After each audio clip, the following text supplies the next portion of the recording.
Spider-Man 2 from 2004. Let's get into the technical, shall we? This movie was directed by Sam Raimi, written by Alvin Sargent, at a budget of $2 million, and it made $789 million at the box office. I believe it made more than the first Spider-Man, I believe. So, which is why there was able to be a Spider-Man 3. Duh. But anyway,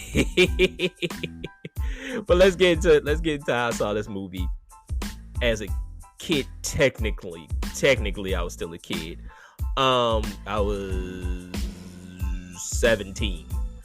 If anybody knows me, they know that I am a huge Spider-Man fan. I've seen all the Spider-Man movies in the theater. So like love me some Spider-Man. Love some fucking Spider-Man. Actually, I take that back. There is one Spider-Man I didn't see. I didn't see Amazing Spider-Man 2 in the theater, and I'm glad I didn't, because that movie fucking sucks. Anyway, but this is how I saw the movie as a kid. Like, my dad actually surprised me with this one. He wanted to spend time with me because I was going away to college soon. So he surprised me by taking me to go see Spider-Man 2. Now, plot twist, I didn't start college until a year later. 2004 was my finding myself year. A lot of people were a little bit pissed off about that because I was staying home for like another year. But 2004 was my finding myself year. Like, some people say I'm still finding myself at 38, but you know. But anyway, Spider-Man 2. I remember seeing this movie and, of course, loving it. It's Spider-Man. I love Spider-Man. This is pre-MCU, so we didn't know it could get any better than this. But for a while, like, Spider-Man 2 was my holy grail of superhero movies. But I haven't watched it in a while, so let's see how I feel about it as an adult. Off top, love the intro. It tells the story of the first Spider-Man movie through the art of Alex Ross. I love Alex Ross's artwork. I follow Alex Ross on Instagram and Facebook. I think Alex Ross follows me too.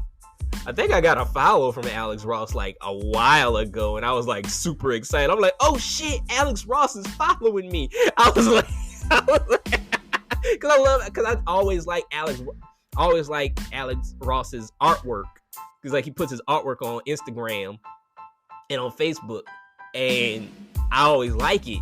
So I guess he followed me because I always liked his artwork. I was like fanboying, man. I was like, oh shit, Alex Ross follows me. I was like, but I love his artwork. I love Alex Ross's artwork. He uses a lot of watercolor in his art, and he makes it look realistic, and I love that. I love how realistic he makes his art look. Because like he did the artwork for Kingdom Come, which is like the DC book. He did the artwork for Planet X. You know, like, he does a lot of artwork, like his Batman artwork, his Wonder Woman artwork. He's done some Spider-Man stuff too. Just great art. I think he did Astro City. Did he do Astro City? I believe Astro City is his too, but like I love the artwork on Astro City. That's very, very inside baseball for comic book fans, but yeah, man, I love his work. This movie starts off very action packed. Like, they make an action scene out of Spider-Man delivering pizzas, which is something that Spider-Man would do. He's very quirky like that. I also like how this movie shows just the bad luck of Peter Parker, which is something I don't think they show enough of in the MCU Spider-Man movies. They don't show enough of the bad luck that Peter Parker goes through. Like, those movies don't show the trials and the tribulations of being a superhero, of being Peter Parker and being Spider-Man. Uh, Having an older Aunt May helps that even more. Rosemary Harris, who plays Aunt May, she really conveys a lot of sympathy. You really feel for her because she's very loving and warm, and she supports Peter even though she's going through tough times as well. I didn't feel that with Marissa Tomei's Aunt May. I didn't feel anything for Marissa Tomei's Aunt May until she died. Like, her death scene is actually heartbreaking, you know, like, it's very heartbreaking. But spoiler alert if you haven't seen Spider-Man No Way Home. But if you haven't, what are you waiting on? But that movie came out like 2 years ago. What are you talking about? But yeah, I did feel for her until she died, you know. Like, it does help that it doesn't help that like people age slower these days, you know, because Marissa Tomei is not a young woman. She's not. Marissa Tomei's 59. She's gonna be 60 this year. She's old enough. She's old enough to be my mother. Like, my mother is the same age as Marissa Tomei, you know. So,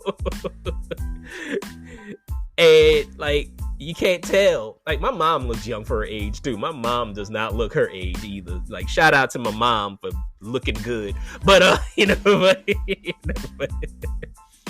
but yeah, man, it's just they both like she's 59. Like, Rosemary Harris was in her 70s when she played Aunt May. But you feel for Rosemary Harris's Aunt May more than you feel for Marissa Tomei's Aunt May. I also like how they use New York as a character. Like, Sam Raimi makes New York very lived in. It reminds me of what John Landis does with his movies. Like, one of my favorite movies is Trading Places. Trading Places, like, you're in Philadelphia and you feel like you're in Philadelphia. You get the inner workings of what Philadelphia is. It's lived in. You know the people. They focus on the people. That's what they do here in Spider-Man 2. Like, you feel like you're living in New York. Like, you know the people. You see the people. Like, you even have some semi-famous character actors in here that they focus on, like Joy Bryant, Phil Lamar, Joel McHale. Joel McHale's in here also. Side note, I wanted to bring this up. I always thought that Joy Bryant should have had a bigger career than she did. Like she should have been bigger than what she was. And I feel like she should have had Zoe Saldana's career. Like, what Zoe Saldana's doing, like the Avatar and the Guardians of the Galaxy and all the little movies in between. I felt like that should have been Joy Bryant, because Zoe Saldana and Joy Bryant came up at the same time. They kind of look alike. I used to get them confused all the time in like the early 2000s. I was like, they'd be like, oh wait, it's kind of like the Bill Paxton, Bill Pullman thing, where it's like, no, that's not Bill Paxton, that's Bill Pullman. You'd be looking at a movie like, no, that's not Zoe Saldana, that's Joy Bryant. You know. But yeah, man, I feel like she should have had a bigger career than what she did. But I guess she likes black men too much, so no career for her. She's doing well though. She's doing fine. She's okay. So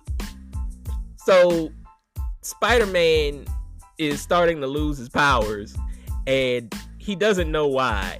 Which I believe in the comic books. If like this was the prelude to him becoming the Man Spider, he becomes the character, but he starts to mutate. He mutates into something called the Man Spider, because like at first he starts losing his powers, and then his powers come back like full force, and then he grows 6 arms. And then all of a sudden he becomes a fucking spider, like a literal spider. It's like a werewolf. He becomes like a were-spider.